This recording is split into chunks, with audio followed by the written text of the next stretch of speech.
स्वागत है आप सभी का आपके अपने YouTube प्लेटफॉर्म पर। तो साथियों, बड़ी खबर निकल कर के आ रही है डीएलएड को लेकर के। यहाँ पर डीएलएड को लेकर के क्या कुछ खबर निकल कर के आ रही है, सेशन में आप सभी लोग बने रहिएगा तो संपूर्ण जानकारी आप सभी को इस सेशन में मैं प्रदान करने वाला हूँ। क्या कुछ परिवर्तन होने वाला है? जी हाँ, बड़ी खबर के अंतर्गत बात यह है कि बदलेगा डीएलएड अंग्रेजी का पाठ्यक्रम। एनईपी 2020 के तहत क्या पाठ्यक्रम में बदलाव होगा, क्या कुछ पाठ्यक्रम के अंदर शामिल किया जाएगा, क्या कुछ हटाया जाएगा, इस सेशन में आप सभी को ये सारी जानकारियां देने वाला हूं।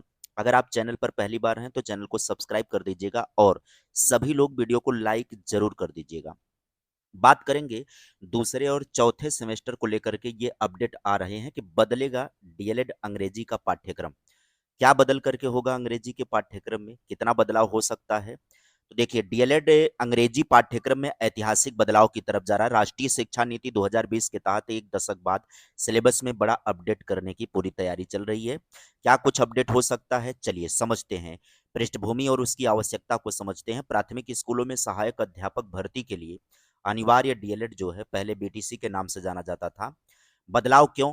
वर्तमान पाठ्यक्रम लगभग 10 वर्ष पहले तैयार किया गया था, अब इसे आधुनिक समय के अनुसार बदला जा रहा है। लागू कहां पर होगा? केवल द्वितीय सेमेस्टर और चतुर्थ सेमेस्टर की अंग्रेजी की पढ़ाई में यह बदलाव लागू होगा। बदलाव के सूत्रधार की बात करें तो बदलाव का सूत्रधार क्या है? आंग्ल भाषा शिक्षण संस्थान के विशेषज्ञ इसे तैयार कर रहे हैं और इलाहाबाद विश्वविद्यालय के अनुभवी प्रोफेसरों और वर्तमान एनसीईआरटी की पुस्तकों का इसमें समावेश किया जा रहा है। और अंतिम मंजूरी देगा एससीईआरटी, राज्य शैक्षिक अनुसंधान और प्रशिक्षण परिषद की अनुमति के बाद ही इसे लागू किया जाएगा। क्या है इसमें कुछ? आइए, महत्वपूर्ण बदलाव में शिक्षण विधि और सामग्री का बदलाव होगा। शिक्षण विधि और सामग्री में नया कंटेंट शामिल किया जाएगा अंग्रेजी विषय के अंतर्गत, जिसमें निबंध को शामिल किया जाएगा, कहानी को शामिल किया जाएगा और पत्र लेखन को शामिल किया जाएगा। पढ़ाने का तरीका जो रखा जाएगा वो बाइलिंगुअल रखा जाएगा और फंक्शनल ग्रामर के प्रयोग पर विशेष ध्यान दिया जाएगा। फंक्शनल ग्रामर का मतलब है एक्टिविटी बेस्ड लर्निंग से संबंधित क्रियाकलाप और अभ्यास पर फोकस किया जाएगा, ताकि भविष्य में अंग्रेजी पढ़ाने वाले अध्यापक अपने बच्चों को व्यवहारिक ज्ञान प्रदान कर पाए, मतलब कम्युनिकेशन में भाषा को शामिल करके अंग्रेजी सिखा पाए। प्रत्येक यूनिट में एक्टिविटी बेस्ड लर्निंग और अभ्यास अनिवार्य बनाया गया है। आगे बदलाव की बात करें, दूसरा बदलाव इसमें आपको क्या दिखाई पड़ेगा? हर सेमेस्टर में प्रायोगिक कार्य अनिवार्य किया जाएगा। अंग्रेजी विषय से संबंधित और बाकी अन्य को लेकर के भी बदलाव हो रहा है कि सूक्ष्म स्तर पर शिक्षण कौशल का विकास और वास्तविक और व्यापक शिक्षण कौशल अनुभव और कक्षा की दैनिक समस्याओं पर वैज्ञानिक तरीके से क्रियात्मक अनुसंधान, ये सब प्रशिक्षण के पार्ट में शामिल किया जा रहा है। आगे हम बात कर लेते हैं इसमें महत्वपूर्ण बदलाव में सबसे बड़ा बदलाव जो दिखाई पड़ रहा है वो थर्ड वाला बदलाव, आप ध्यान दीजिएगा। उच्चारण विज्ञान पहली बार शामिल हो रहा है। ये पहली बार सिलेबस में ये शामिल हो रहा है। पाठ्यक्रम में पहली बार फोनेटिक्स और लिंग्विस्टिक को शामिल किया जा रहा है। क्या है ये? इसका उद्देश्य क्या है?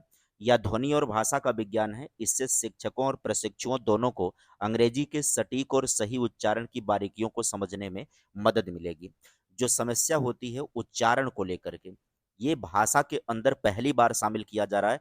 फोनेटिक्स और लिंग्विस्टिक को शामिल किया जा रहा है, इससे पहले ये सिलेबस का पार्ट नहीं था। इसका उद्देश्य है कि ध्वनि और भाषा का विज्ञान, इससे शिक्षक और प्रशिक्षुओं दोनों को अंग्रेजी के सटीक और सही उच्चारण की बारीकियों को समझने में मदद मिलेगी। अगले परिवर्तन की तरफ चलेंगे तो अगला परिवर्तन जो है वो ये है कि मूल्यांकन के दो प्रकार, दोनों तरीकों के लिए स्पष्ट और वैज्ञानिक मानक तय किए गए।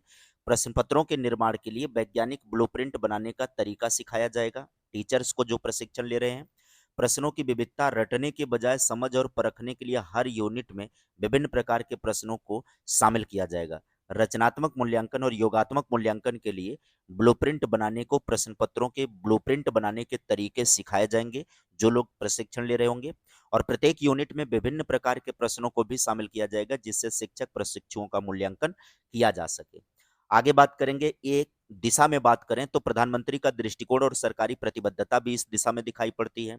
मातृभाषा में पढ़ाने का मतलब यह नहीं है कि छात्र अंग्रेजी ना बोलें, मुख्य विषय मातृभाषा हो, परंतु छात्रों को अंग्रेजी का भी ज्ञान होना चाहिए।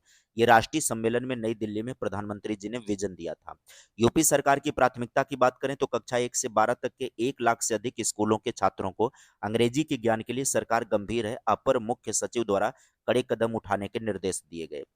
द्वितीय और चतुर्थ सेमेस्टर की परीक्षाएं आप सभी को पता है कि अप्रैल के अंत में होगी। 18 मार्च डाइट प्राचार्यों से उत्तर पुस्तिकाओं के संरक्षण की सूचना देने की अंतिम तिथि थी और अप्रैल अंतिम सप्ताह सेकंड और फोर्थ सेमेस्टर की परीक्षाएं प्रस्तावित होंगी। 30 जून छात्रों की मांग है कि इस दिन हर हाल तक परीक्षा परिणाम घोषित कर दिए जाएं।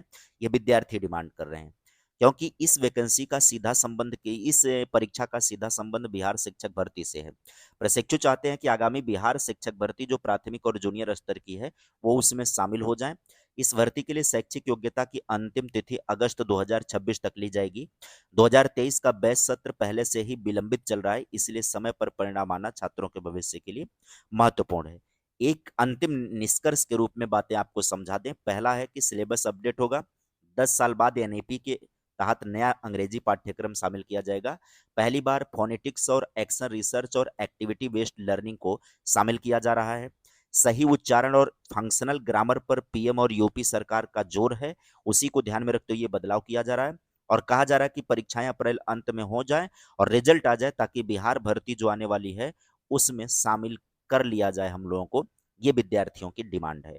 तो आज के अपडेट में बस इतनी ही अपडेट है। अगर आपको वीडियो अच्छी लगी होगी, यहाँ तक आपने देख लिया होगा, तो चैनल को सब्सक्राइब कर दीजिएगा और वीडियो को लाइक जरूर कर दीजिए।